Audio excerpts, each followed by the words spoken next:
Alright, kids, this is Timothy Krosky from the old Timothy Krosky Family Channel, which now is Kicking It with the Kroskys. Doing my read on my Jealous Time channel. It's been a couple months since I read. I've been getting my new my new YouTube setup.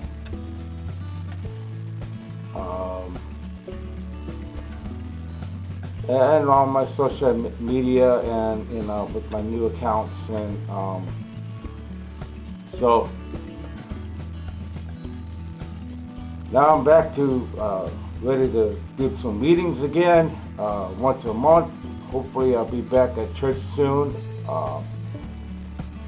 I have an ear infection today, and I know you kids know what that feels like.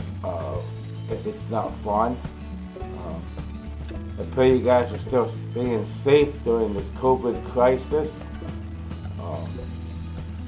The United States are working hard on it, and throughout the world, and I know they are too. You guys are in the UK or London or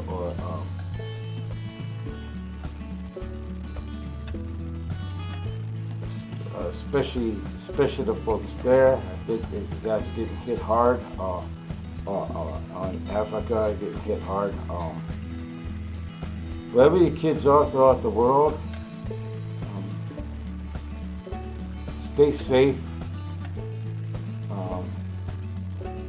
My thoughts and prayers are with you. Now I'm going to be reading today Alice in Wonderland.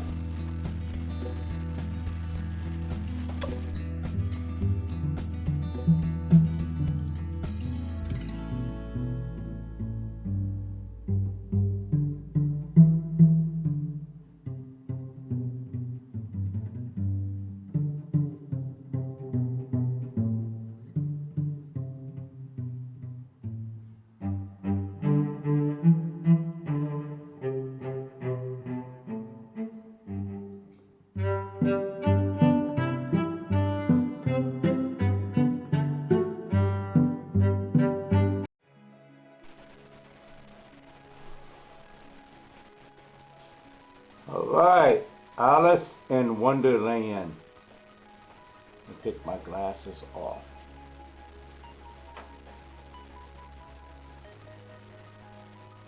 It's a little golden book. Of course, it's Walt Disney.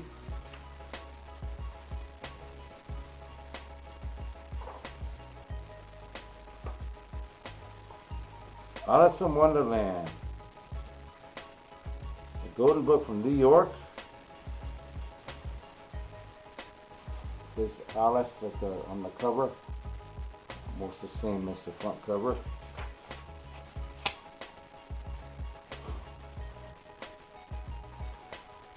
One golden spring day, a young girl named Alice is sitting by the river, listening to her sister read aloud from a history book.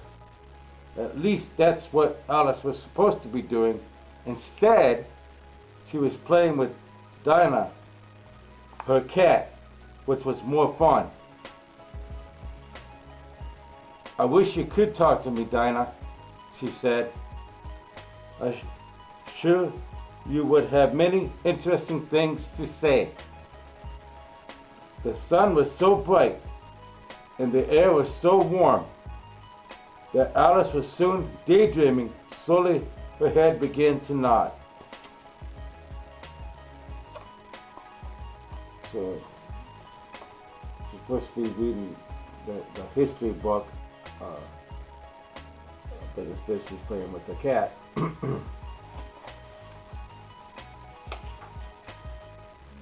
Oh, and the beautiful swans in the water too.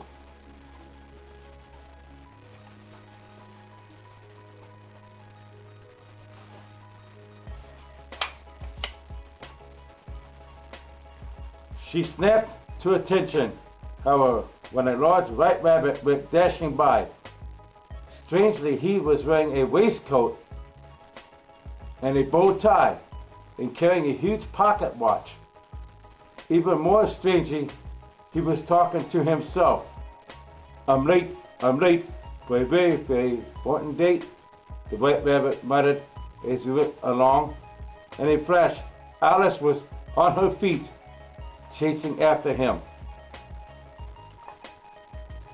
Still fretting, the rabbit took a giant hop into a hollow tree, exclaiming, "Oh, my fur and whiskers, I'm late, I'm late, I'm late." Alice thought that he might be late for a party, so he followed him into the tree. So the rabbit comes dashing by, and Alice is following the rabbit into the tree. Okay. The hard ones haven't been broken in yet, so it's hard to hold these pages. Uh-oh. Suddenly Alice stumbled, then tumbled ahead over heels into a deep hole. After a while, instead of falling faster, she began to fall slower and slower until she was floating more than falling. Alice landed gently, just in time to see the rabbit's right puff of her tail disappear behind a tiny door. But since she was too big to follow into that door, Alice wandered off by herself. You know, she was too big to go into the door, obviously, so she's going to go get the rabbit going in, but she can't squeeze in, so there she is, floating down.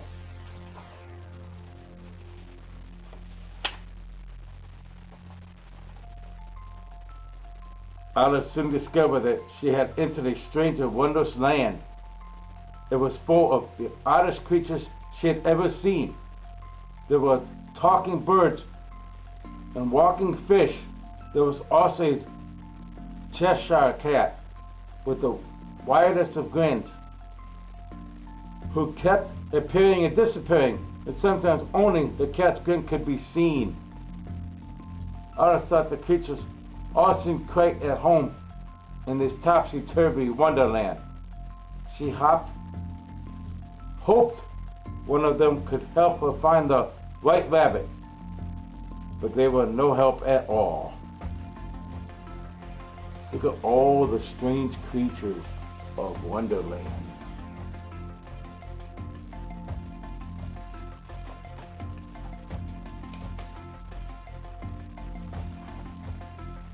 Alice walked through a forest and came across a pair of roly-poly twins. The names were written on their collars. I see that you are Tweedledee and Tweedledum, she greeted them. When first meeting someone, you should shake hands and state your name and business, said Tweedledum, grabbing Alice's hand.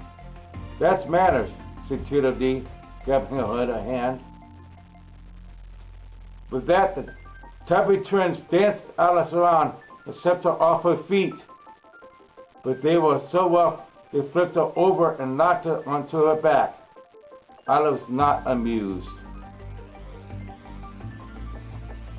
There's the tubby twins. And Alice pushed her on the back. Talk about manners, Alice exclaimed as she picked herself up and brushed herself off. If you must know, my name is Alice and I'm following the White Rabbit. I'm very sorry, but I must go. Despite the twins' protest, Alice went on her way. Soon she came to an unusual garden. Flitting about were red and butterflies and rocking horsefly. Then Alice discovered that the flowers of Wonderland could speak. Red butterflies, a rocking horsefly. That is very interesting.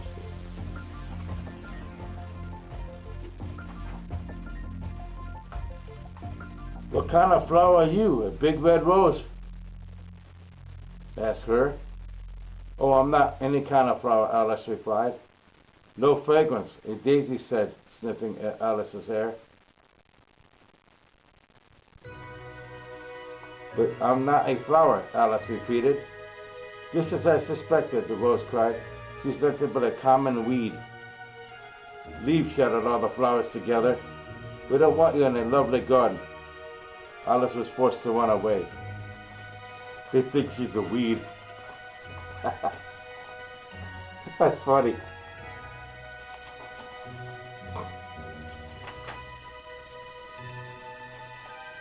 Mid-garden, Alice saw a familiar grin. It was the Chester cat. When the rest of him appeared, Alice said, Have you seen the White Rabbit? No, said the Chester cat. But if I were looking for him, I'd ask the Mad Hatter. I'm not sure I want to visit a mad person, said Alice. You can't avoid it, said the cat. Most everyone here is mad. And with that, the cat began to disappear again. So there's the cat.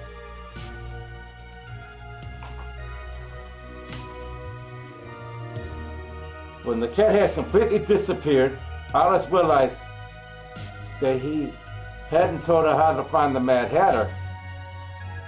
But she wanted on, she saw two road signs pointing in the same direction. One read, Mad Hatter, and the other read, March here, Hare. Alice still had no wish to meet a Mad Hatter, but she hoped the March Hare might know the mysterious White Rabbit too. I think the March Hare is the White Rabbit. But there she is, confused at the two signs.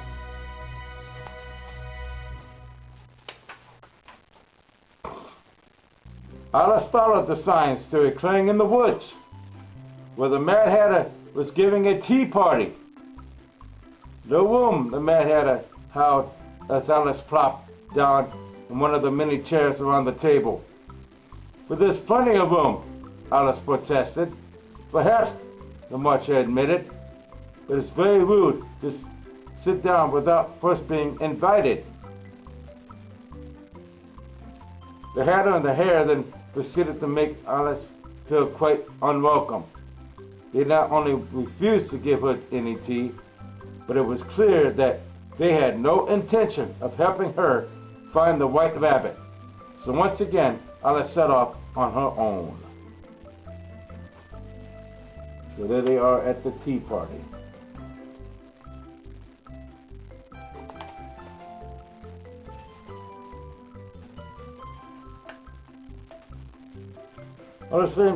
Alice soon came across one of the strangest creatures she'd met in this very strange land.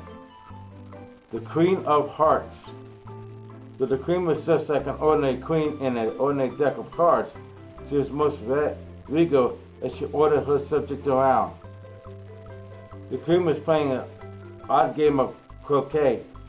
The wickets were cards, the balls were hedgehogs, and the mallets were flamingos. The mallets were flamingos. Wow. When the queen invited Alice to play, she thought it might be fun, but it wasn't.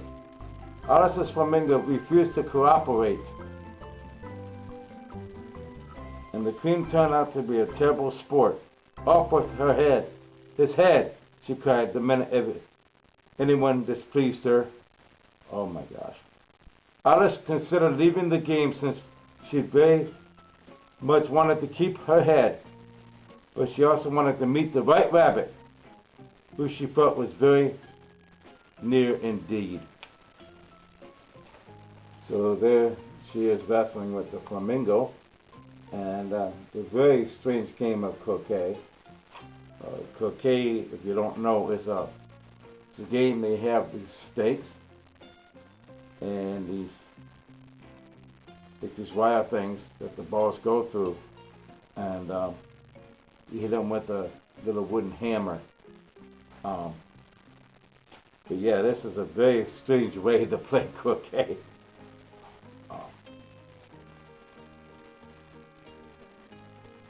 As it turned out, Alice did see the White Rabbit. He was working for the Queen. Alice was just about to introduce herself to him when the Chester cat made another of his unannounced appearances. Alice watched in horror as the mischievous cat tripped up the Queen and then promptly disappeared. And when the Queen turned accusing eyes on Alice, off with her head, Alice decided it was time for her too to disappear. Ow. Without so much of a hello or goodbye to the White Rabbit, Alice took off into the woods. Faster and faster she ran till she tripped headlong over a root and once more found herself whirling and swirling through time and space. "Please wake up, Alice," she heard a soft voice say. Alice awoke with a start.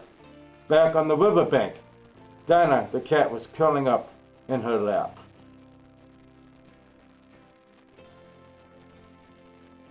See? The Chester cat, who was a mischievous cat, tripped up the Queen. The Queen blamed it on Alice, who didn't even get to introduce herself to the White Rabbit. And then she awakes underneath the tree.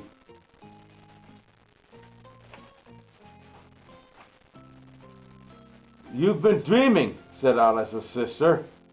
"Oh dear," Alice cried. "I must have fallen asleep while you were reading to me." "It's been a long day," said her sister. "No wonder you're tired. Why don't we just go home now and have our tea?" "I seem to have lost my taste for tea," Alice said, recalling the Mad Hatter's tea party. "But I certainly would like to go home." Alice's sister gave her a puzzled look. Then she took Alice's hand and they walked home together. And there she is walking home with her sister. Wow. Have you kids ever had any strange dreams like that? That was definitely a strange dream that Alice had in Wonderland. I hope you enjoyed this read. I'll see you next month for another read. Next month I'm going to be reading Peter Pan. That's going to be the next one I read. Thanks for listening to this Children's Time read. Stay safe. Blessings always.